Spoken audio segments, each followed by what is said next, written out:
Welcome to Live the Dream with yours truly, Marty Kaiser. Buckle up and let's get started. Happy Tuesday, everyone. This is Marty Kaiser with our Tuesday edition of Real Estate Tidbits. Hope everyone had a great weekend. Keep your eye out on the weather. I guess there's somewhat of a possibility of a hurricane. Hopefully it's not going to hit Florida, but it's too early to tell. They do feel it ultimately is going to form a Category 3 or 4, but it's indeterminate if Florida is going to be impacted or not. So we should know more in a few days about that. Today I'm going to go over a couple different things. I thought I'd start off our show today with some Florida statistical information regarding real estate. So interesting statistics that I came up with. From this, I'm going to give you both statewide information and Orlando information.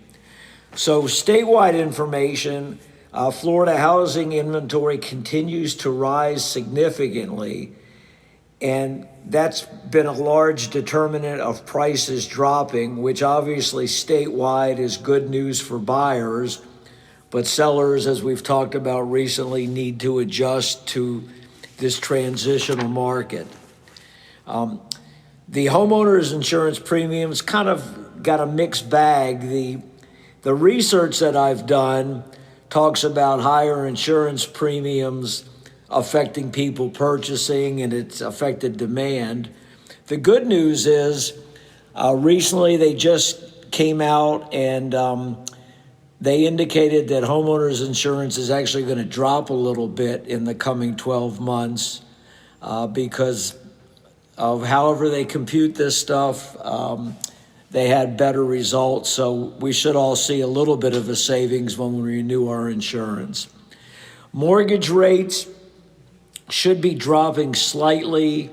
The prediction I've read is 6.3 by the end of the year. I think that's probably realistic, and I do hope that they'll go down additionally in the first quarter of 2026. Overall, the real estate market in Florida is actually, considering we had these huge increases for a few years and now the market's adjusting, the news is really not too bad at all. The interesting thing, though, is how Orlando compares to the state. So statewide, prices went down in the past year 3.5%, and inventory increased by 24%. So that's a pretty significant amount. Closed sales actually went up 2.8%, which is interesting because inventory went up, but closed sales went up a little bit, so that was good news. Median time to sell a house, meaning that half the sales are above this and half are below this, went from 78 days to 86 days. So that wasn't a huge increase, but about 10% longer to sell a home from a year ago. And then the average mortgage rates on a statewide basis went down ever so slightly. Now, interestingly, in Orlando, the prices went up for the past year about 2.3%. So when you think about it, statewide, they went down 3.5%, and in Orlando, they went up 2.3%. So Orlando actually performed 5.8% better than the state in general. So that was very good news. Interestingly, too, when you compare cost of living, the median price in Orlando for the first quarter of 2025 was approximately $445,000.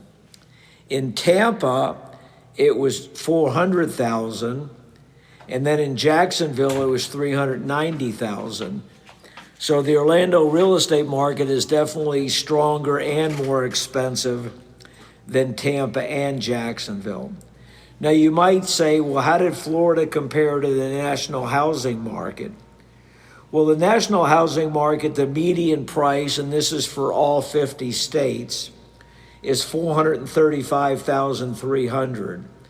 And the Florida median price, as I mentioned earlier today, is 412,734. So Florida is about 5% lower than the rest of the country on average. But of course, in Orlando, that's not the case. Most prognostications expect inventory will continue to rise for the rest of 2025. And I think home prices pretty much should continue their trends. So they might fall slightly more on a statewide basis, but I don't think it'll be hugely different. Interest rates we talked about, so they're going to go down a little bit, I think, in the last quarter of this year. And overall, the housing market is relatively stable. I know a lot of people were worried about a housing crash due to the fact that the last time we had these huge price increases, which was in the 2005 to 2007 timeline, we pretty much did have a housing crash, especially in Florida, but we're not going to have that right now. So if you're thinking of buying a house, now is a better time than it had been because, again, you're getting more inventory to look at. And if you're thinking of selling a house, it's not the optimal time, but it's not bad because prices in Orlando anyway have not gone down. So you're not taking any type of penalty, for lack of a better term, if you do sell your house right now. So hopefully that gives you a little insight into where the housing market is, both on a statewide level in Orlando and also how we compare on a national level. Now I'm going to do a drastic course correction and go over a non-real estate topic. You know, I'm famous for going over things that I think people need to be aware of and that I have an opinion on. And what brought this particular topic on was I was preparing for my podcast today, and I happened to see that there was a Target in Austin, Texas, that had shootings in the parking lot in the last few days. They had 3 customers that were innocent customers that were shot in the parking lot of an Austin, Texas Target. And you've probably heard over the news the past week or two, there's been a lot of shootings that have gotten national attention that have been very unfortunate circumstances. So I decided to do some research and see where we're at on a national basis with gun murders. And the news is not very encouraging. Just to give you an idea, in 2023, which was the last year that I had statistics that I could refer back to, just under 18,000 people died from homicides. Homicides means that people were murdered. Just to give you an idea statistically, in the total number of shootings or deaths in 2023 from all causes was just under 47,000. And that's quite a few people in my opinion, but how does that compare historically? Well, as you probably remember, we had a huge upsurge between 2020 and 2021, and that was credited to all the weird things that we were dealing with COVID. And then we had a little bit of a reduction from 2021 to 2023. And we'll see where we come in 2024 once those statistics become available. But I think what's more important is to look at the total number of deaths by firearms. So the study that I'm giving you went back about 25 years.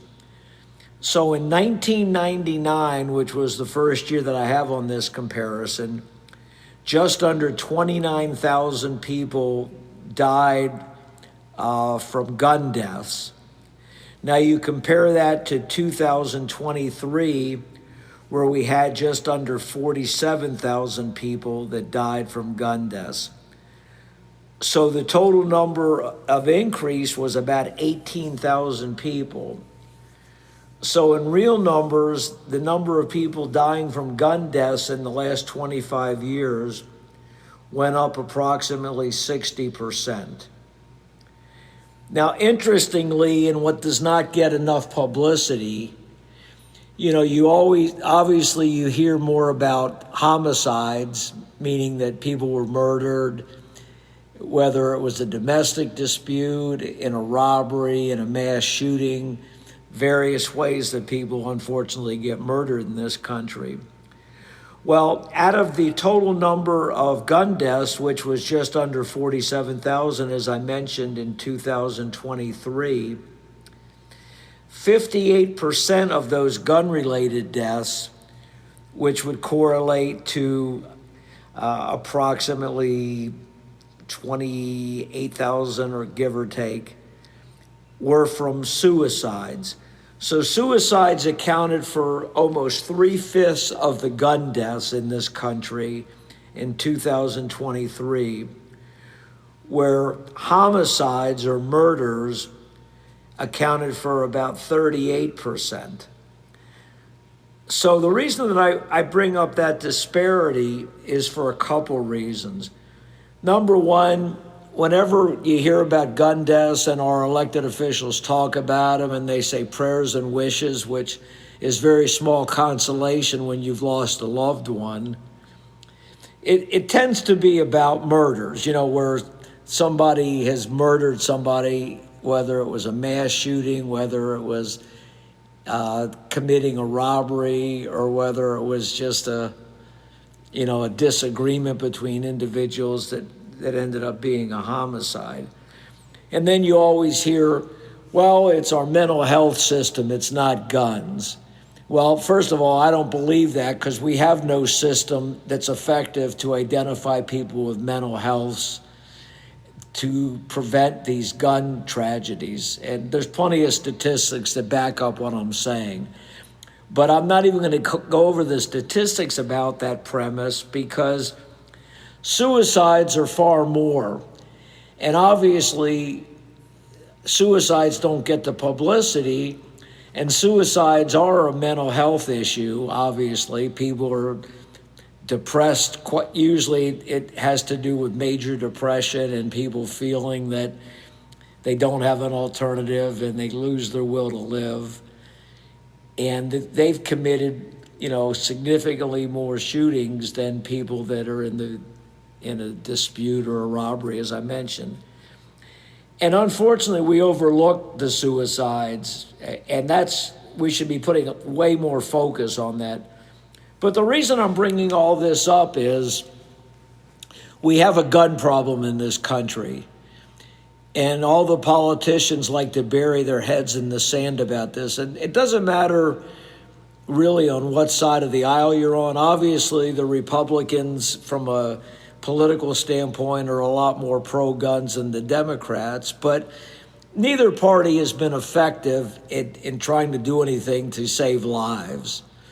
And it's obvious that we have a problem because these statistics keep increasing significantly, and it's such a waste of life. I'm all about people trying to enjoy their lives, increase their longevity, and improve their health. And obviously, guns are a big deterrent to that. And the argument that you'll hear about, well, it's an American's right to own guns, and it's in the Second Amendment. And that's all true. I'm not here to say that we should ban the Second Amendment. I'm not going to give an opinion myself on the Second Amendment. What I am going to say is that a lot of people don't really understand the Second Amendment, and it's used as a catchphrase to get people to say, oh, if we modified our gun laws, then people would take away our right to own guns. Well, that is blatantly false. It's scare tactics. Every time these scare tactics come out, more and more people go to buy guns. The number one reason why in today's society, the 21st century, we have such a fervor about guns is because they're extremely profitable. The major sellers of guns make a fortune, and they are scared to death that if gun sales go down for whatever reason, God forbid their profits might go down.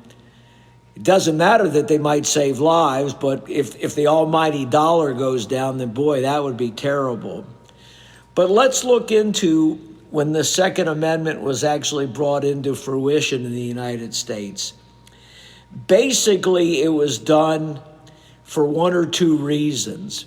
Number one, we were still worried about the British reinvading the United States and trying to recapture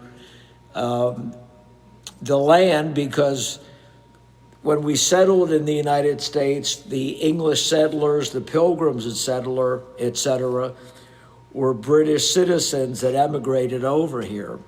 And so there was a fear that the British were going to come back and invade. In fact, we did have the War of 1812, where the Brits were fighting on our soil to try to recapture some areas. Fortunately, if you're an American citizen, we were able to ward that off and maintained our sovereignty. So they wanted to have a mechanism. We had militias in those days, and they wanted to be able to arm the militias quickly. So that was why gun ownership was heavily endorsed then, to make sure that the citizenry would be armed in the event that we had an invasion. And secondly, if you study history at all, the American Indians, or the Native Americans, they were the people that lived in America at the time before we took over and displaced a lot of them. And obviously, there was a lot of friction between the settlers and the Native Americans. And so they, even though this isn't the reason given 100%, they wanted to make sure the citizens were armed in the event that they had combat with the Native Americans. Well, that made sense in 250 years ago. That's not what kind of culture we're facing now. We don't have the threat of foreign countries coming here where the citizens would all need to take to the streets and defend their homestead. And so my theory is this. I know that my theory is probably not the majority theory, but I'm saying, well, how can we save lives and make our country safer for the average citizen to go out shopping, to be in a restaurant eating and not have to worry about the guy next to him carrying a gun, about our children in schools not having to go through gun drills all the time because of mass shooters, etc. I'd like to know the logic of, I do feel everybody should have the right to bear arms, and I do feel that the right to bear arms should be confined to your house. What's the theory given behind arming people? Well, you need to defend yourself and your family if you get a burglar, an intruder, things of that nature that would put your home at risk and your family at risk.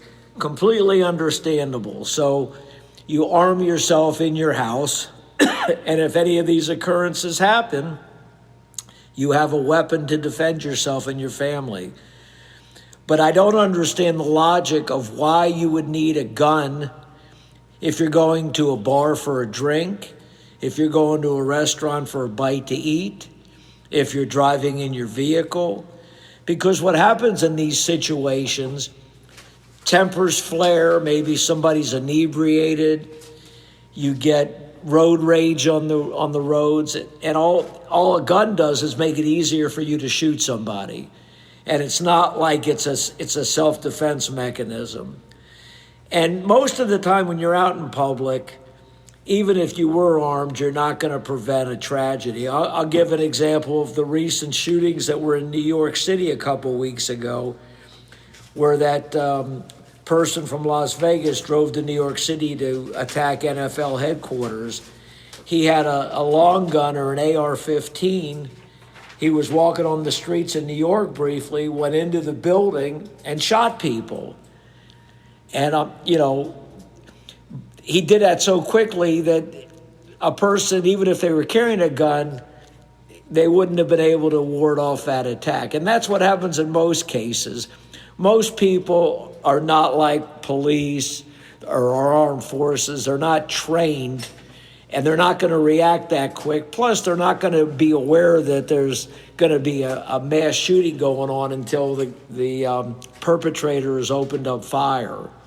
So I just don't understand why this country has this obsession with everybody having multiple guns.